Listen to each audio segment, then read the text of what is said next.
અલ્નીનોની આફત અને ચોમાસાની અનિયમિતતા વચ્ચે સૌને એક જ રાહ છે કે ગુજરાતમાં વરસાદ સારો કહી શકાય એવો ક્યારે આવશે. પહેલો જે રાઉન્ડ પડ્યો 30 જૂનથી 8 જુલાઈ સાવ કોરું. ખાસ કરીને સુરેન્દ્રનગર ને મોરબીના ઘણા બધા વિસ્તારો સાવ કોરા છે. રાજસ્થાનમાં એક અપર એર સાયક્લોનિક સર્ક્યુલેશન સક્રિય છે. બંગાળની ખાડીમાં એક સિસ્ટમ સક્રિય છે. અરબ સાગરમાં દક્ષિણ ગુજરાતના કાંઠા પાસેથી છે કેરળ સુધી સિસ્ટમ બનેલી છે અને ગુજરાતમાં પણ એ દેખાય છે. જુઓ તમે અહીંયા આ જ સિસ્ટમ આગળ જતા જતા મધ્ય ગુજરાતમાં મધ્યપ્રદેશ અને પછી ગુજરાત સુધી સારો વરસાદ લાવશે. 72 કલાક અહીંયાથી સળંગ ગુજરાત માટે એવા રહેશે કે જ્યાં ભારે, અતિ ભારે, મધ્યમ, સામાન્ય તમામ રીતે વરસાદ ગુજરાતના લગભગ 80% વધારે વિસ્તારમાં પડશે. કચ્છમાં સ્થિતિ વધારે મજબૂત બનતી દેખાય છે 23મી જુલાઈ પછી. રાજસ્થાનથી માંડીને ગુજરાત, મહારાષ્ટ્ર, મધ્યપ્રદેશ તમામમાં વરસાદી માહોલ 25મીથી સર્જાશે. એટલે જુલાઈના છેલ્લા 10 દિવસ પણ જો ગુજરાતમાં સૌથી વધારે વરસાદ ક્યાંય પડવાનો હોય તો એ દક્ષિણ ગુજરાતમાં પડવાનો છે.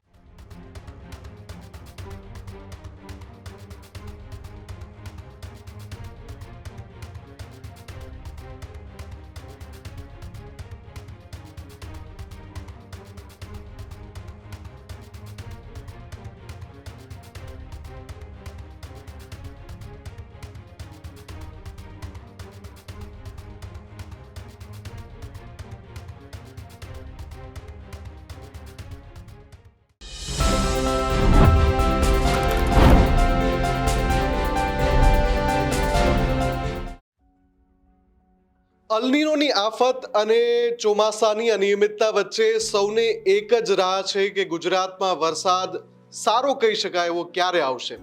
તો જુઓ, કેન્દ્રીય હવામાન વિભાગ અને સ્કાયમેટ વેધર આ બંને એજન્સીઓ, એક કેન્દ્રીય એજન્સી છે અને એક ખાનગી એજન્સી છે જે હવામાનનું અનુમાન જણાવે છે. બંને તરફથી એક મોટું અપડેટ આવ્યું છે અને એ અપડેટ ગુજરાતને લઈને છે. સૌથી પહેલા તો આપણે સમજવું પડશે કે જુલાઈમાં આપણે પહેલો રાઉન્ડ જે જોયો 30 જૂનથી આમ તો શરૂઆત થઈ હતી, જૂનના અંતિમ દિવસથી, પણ 8મી જુલાઈ સુધી એ વરસાદ ગુજરાતના અલગ અલગ વિસ્તારમાં પડ્યો હતો. એ પછી 15-16 જુલાઈ આસપાસ અગાઉના અહેવાલોમાં મેં જણાવ્યું હતું કે ગુજરાતમાં વરસાદી સિસ્ટમ બનવાના સંજોગો દેખાઈ રહ્યા છે. કમનસીબે એ સિસ્ટમ બની તો ખરી પણ આખા ગુજરાતને કવર ન કર્યું. દક્ષિણ ગુજરાતને સૌરાષ્ટ્રના કેટલાક ભાગોમાં વરસાદ પડ્યો અને એની માત્રા જેમ મેં અગાઉના રિપોર્ટમાં કહ્યું હતું એમ એ છૂટો છવાયો વરસાદ પડ્યો. પણ હવે 21મી તારીખથી 30મી જુલાઈ, જુલાઈના અંતિમ દસકાને લઈને ખૂબ મોટા સમાચાર છે, ખૂબ મોટા અપડેટ્સ છે, એની વાત કરવી છે. સાથે સાથે આપણે એ પણ જોઈશું કે શું કચ્છ, ઉત્તર ગુજરાત, મધ્ય ગુજરાત માટે કોઈ સારા સમાચાર છે કે કેમ. નમસ્કાર, હું છું મુફદ્દલ કપાસી. આપ જોઈ રહ્યા છો એડિટર્સ પોઈન્ટ વિથ MK. હવામાનને લઈને આપણે હંમેશાથી હવામાન વિભાગ અને જે ખાનગી હવામાન એજન્સી છે અને હવામાનના નિષ્ણાંતો છે, હવામાનનો વર્તારો જોતા અનુભવી લોકો છે, એમના પર આધાર રાખીએ છીએ. હવામાન એવી બાબત છે કે મોટા ભાગે એમાં જે અનુમાન અથવા તો વર્તારો હોય એ સાચા પડતા આપણે અત્યાર સુધી જોયા છે. અને આમ પણ આપણી જે સેટેલાઇટ ઇમેજીસ સાથેની આગાહીની સિસ્ટમ છે એમાં ઘણા ખરા અંશે આપણને સચોટ આગાહી મળે છે. હું તમને એના કેટલાક ઉદાહરણ આપું. યાદ કરો, જે વાવાઝોડાની આગાહી થઈ ગુજરાતમાં, એ વાવાઝોડામાં તમને કદાચ યાદ હશે, વાયુ વાવાઝોડું છેલ્લે જ્યારે ગુજરાતમાં આવ્યું હતું તો વાયુ વાવાઝોડાની સૌથી જે સચોટ આગાહી છે એ આ જ પ્રકારની જે વેધર ફોરકાસ્ટ એજન્સી છે અને કેન્દ્રીય હવામાન વિભાગ જે છે એમણે કરી હતી. અને એના કારણે જેવું થયું કે એનો જે રૂટ હતો એ મુજબ આખું તંત્ર એલર્ટ રહ્યું. અને જ્યારે એ વાયુ વાવાઝોડાએ ગુજરાતમાં લેન્ડફોલ કર્યું તો વર્ષો પહેલા જે જાનહાનિ થતી હતી, જે માલ સામાનને નુકસાન થતું હતું, માલ મિલકત સંપદાને નુકસાન થતું હતું, એ આપણે વાયુ વાવાઝોડા વખતે મોટા ભાગે અટકાવી શક્યા. આ મુદ્દો હું એટલા માટે કહી રહ્યો છું કે આ વર્ષે આગાહીની બાબતમાં ઘણી બધી વાર એવું થાય છે કે દર 24 કલાકે પરિસ્થિતિ બદલાઈ જાય છે. હું આજે 20મી જુલાઈએ તમારી સમક્ષ અંતિમ દસકાની વાત કરવા આવ્યો છું તો મારી પાસે જે ડેટા છે એ આજના ડેટા છે 20મી જુલાઈ. બની શકે કે 21મી અને 22મી જુલાઈએ ડેટા બદલાઈ જાય. પણ અત્યારે કેવા સંકેત છે? નબળા સંકેત છે કે સારા સંકેત છે કે ખૂબ સારા સંકેત છે? તો જો અત્યારે મારી પાસે બે સૌથી અગત્યના ડેટા છે. સૌથી પહેલા હું હવામાન વિભાગ કે જે સત્તાવાર આગાહી કરે છે એના જ ડેટાની વાત કરીશ. સ્ક્રીન પર પણ હું એ બતાવી દઉં, જે ઇન્ડિયા મેટેરિયોલોજિકલ ડિપાર્ટમેન્ટ જે છે એમણે ડેટા રિલીઝ કર્યો છે અને એમના કહેવા પ્રમાણે ગુજરાતમાં વરસાદ ક્યારે આવશે. જો સૌથી અગત્યની વાત છે છૂટો છવાયો વરસાદ, એને લઈને શું આગાહી કરી છે આજે 20મી જુલાઈએ. કેન્દ્રીય હવામાન વિભાગે કહ્યું છે કે ગુજરાત, સૌરાષ્ટ્ર અને કચ્છમાં 20 થી 25મી જુલાઈ સુધી છૂટા છવાયા વરસાદની આગાહી છે. આ વાત મેં આની પહેલાના રિપોર્ટમાં પણ કહી હતી. અત્યારે ફરીવાર અપડેટ આવ્યું છે. સાથે જ હેવી રેનફોલ, ભારે વરસાદ ક્યાં પડશે ગુજરાતમાં, એને લઈને પણ હવામાન વિભાગનું અપડેટ છે.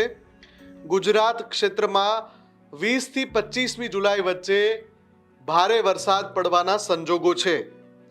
સાથે જ એમણે કહ્યું છે કે સૌરાષ્ટ્ર અને કચ્છ વિસ્તારમાં પણ 20મી જુલાઈએ વરસાદ પડી શકે છે. માત્રા નિશ્ચિત નથી અને 25મી જુલાઈ સુધી આ પરિસ્થિતિ બનેલી રહી શકે છે ગુજરાત, સૌરાષ્ટ્ર અને કચ્છમાં.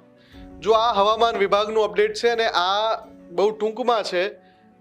જે હવામાન વિભાગની આગાહી છે એ મુજબ ઉત્તર ગુજરાત, કચ્છ, સૌરાષ્ટ્રના કેટલાક ભાગો, મોટા ભાગે આખું દક્ષિણ ગુજરાત, મધ્ય ગુજરાતના કેટલાક ભાગો, આ તમામ વિસ્તારોમાં 21મી અને 22મી જુલાઈએ વરસાદના સંજોગો છે. પણ એની માત્રા કેટલી હશે? અત્યારે એ માત્રા સામાન્ય પણ હોઈ શકે છે, છૂટું છવાયું ઝાપટું પણ પડી શકે છે અને ભારે વરસાદ પણ પડી શકે છે. પણ અતિ ભારે વરસાદ જેની આપણે રાહ જોઈ રહ્યા છે એ ક્યારે આવશે?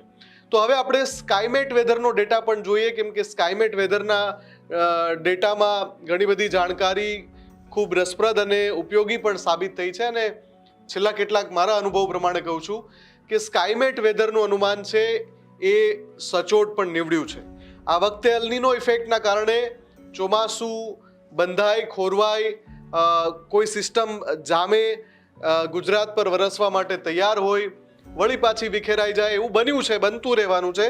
પણ સ્કાયમેટ વેધર અનુસાર 21મી અને 22મી જુલાઈએ સામાન્ય વરસાદ પડી શકે છે સમગ્ર ગુજરાતના છૂટા છવાયા વિસ્તારમાં. આમાં સૌરાષ્ટ્ર પણ સામેલ છે, દક્ષિણ ગુજરાત પણ સામેલ છે, મધ્ય ગુજરાત પણ સામેલ છે અને ઉત્તર ગુજરાત પણ સામેલ છે. કચ્છમાં સ્થિતિ વધારે મજબૂત બનતી દેખાય છે 23મી જુલાઈ પછી. 24 અને 25 જુલાઈ આ બે દિવસ પણ મહત્વના રહેવાના છે સમગ્ર ગુજરાતમાં વરસાદ માટે. હું તમને સીધો જે મેપમાં લઈ જઈને ડેટા સમજાવું કે કેટલા અંશે વરસાદ પડવાની સંભાવના છે. સ્કાયમેટ વેધરના જે 15 દિવસના ચોમાસાના અનુમાન સામે આવે છે એ પ્રમાણે ખાસ તો જે કચ્છનો મોટા ભાગનો વિસ્તાર છે સાવ કોરો છે. પહેલો જે રાઉન્ડ પડ્યો 30 જૂનથી 8 જુલાઈ સાવ કોરું કચ્છમાં. ઉત્તર ગુજરાતના 2 જિલ્લા એવા છે કે જે સાવ કોરા છે. ત્રીજા જિલ્લામાં થોડો ઘણો વરસાદ પડ્યો છે, એટલો પણ વધારે નથી પડ્યો. એટલે આમ તો ઉત્તર ગુજરાત કોરું જ છે. તો ઉત્તર ગુજરાતમાં શું થવાનું છે? સૌરાષ્ટ્રમાં આપણે જો દરિયાકાંઠાવાળા જિલ્લાઓ જોઈએ તો બધા તરબોળ છે, એટલે કે બધામાં વધતા ઓછા અંશે વરસાદ સારો જ આવ્યો છે. પણ તમે દ્વારકાની વાત કરો, જામનગરની વાત કરો, પોરબંદરની વાત કરો, હજુ સારા વરસાદની રાહ જોવાય છે. સૌરાષ્ટ્રનો ઉત્તર ભાગ એટલે કે સુરેન્દ્રનગર તમે જોઈ લો, મોરબી જોઈ લો, રાજકોટ જોઈ લો, ત્યાં હજુ એટલો નોંધપાત્ર વરસાદ નથી. ખાસ કરીને સુરેન્દ્રનગર ને મોરબીના ઘણા બધા વિસ્તારો સાવ કોરા છે. એવી જ રીતે આપણે મધ્ય ગુજરાતમાં જઈએ તો અમુક જિલ્લા એવા છે ત્યાં જે સાવ કોરા છે.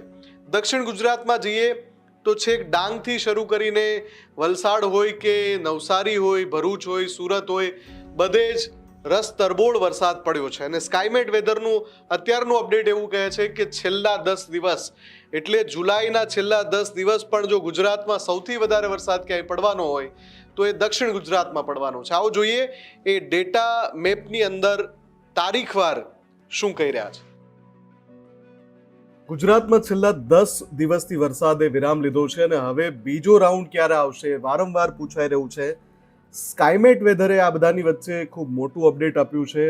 15 દિવસનું જે એનું વરસાદનું અનુમાન હોય છે એમાં આપણે 21મી જુલાઈથી જોઈએ તો સમગ્ર ઉત્તર અને મધ્ય ભારત ઉપર નોર્થ ઇસ્ટ સુધી તમે જોઈ શકો છો એક મજબૂત સિસ્ટમ છે, અને અહીંયા અરબ સાગરમાં દક્ષિણ ગુજરાતના કાંઠા પાસેથી છે કેરળ સુધી સિસ્ટમ બનેલી છે, અને ગુજરાતમાં પણ એ દેખાય છે. જુઓ તમે, અહીંયા હળવા વરસાદની સંભાવનાઓ 21મી તારીખે દેખાઈ રહી છે. પણ આ મહત્વનું નથી, મારે જે બતાવવું છે એના માટે હજુ બીજા 2 દિવસ જોવા પડશે. જુઓ અહીંયા એ સિસ્ટમ ઉપર તરફ, એટલે આ દક્ષિણ ગુજરાતને આખી આવરી રહી છે.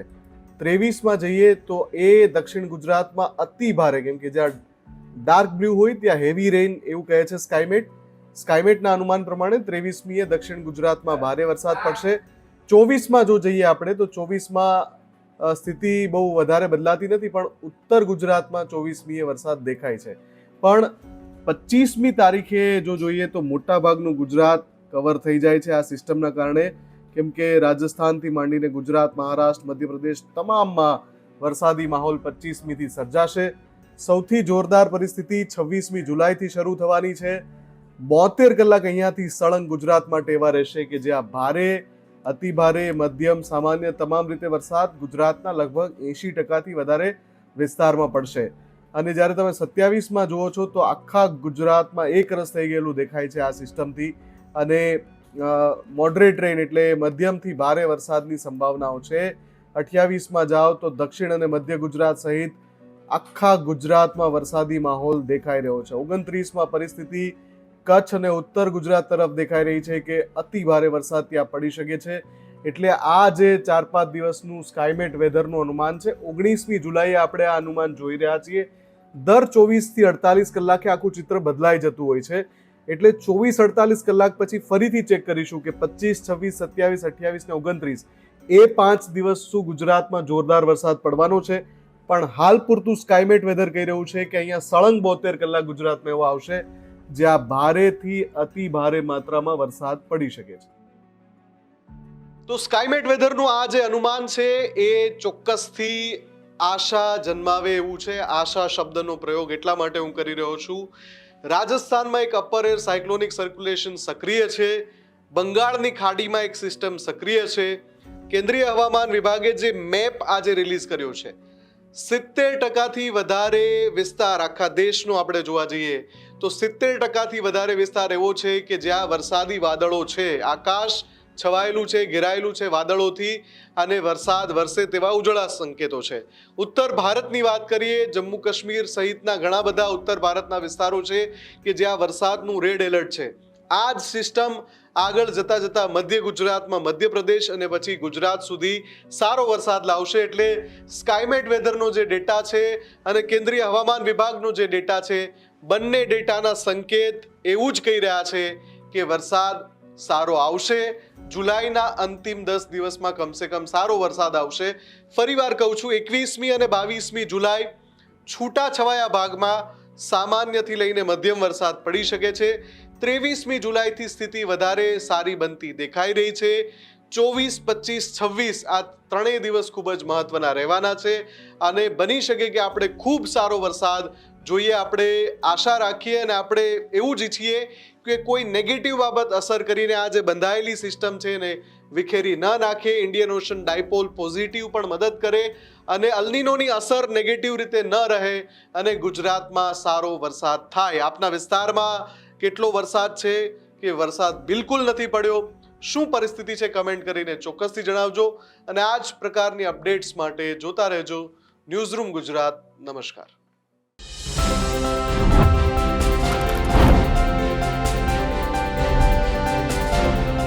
ખેડૂત ભાઈઓ છે ખેતરમાં ડ્રોન ઉડાવતા હોય છે ત્યારે આપણે એક પ્રશ્ન સતાવતો હોય છે કે જે આપણે અત્યાર સુધી જીપીએસ ટેકનોલોજીવાળા ડ્રોન વાપર્યા છે, જેથી કરીને મોબાઈલ ટાવર છે અથવા તો હાઈ ટેન્શન લાઇન પસાર થતી હોય, કોઈ વૃક્ષો હોય, ત્યારે જે જીપીએસ ટેકનોલોજીવાળા ડ્રોન છે એમાં ટકરાય અને ટ્રેસ થાય છે. પણ એગ્રીઓન લાવ્યું છે GNSS ટેકનોલોજી ડ્રોન, જેથી કરીને એ ડ્રોન છે એ કોઈ જગ્યાએ ટકરાય નહીં, પોતાની રીતે જ ડિસિઝન લે છે અને મૂવ થઈ જાય છે. જેથી કરીને GNSS ટેકનોલોજી ડ્રોન છે એ વાપરવાનો આગ્રહ રાખો.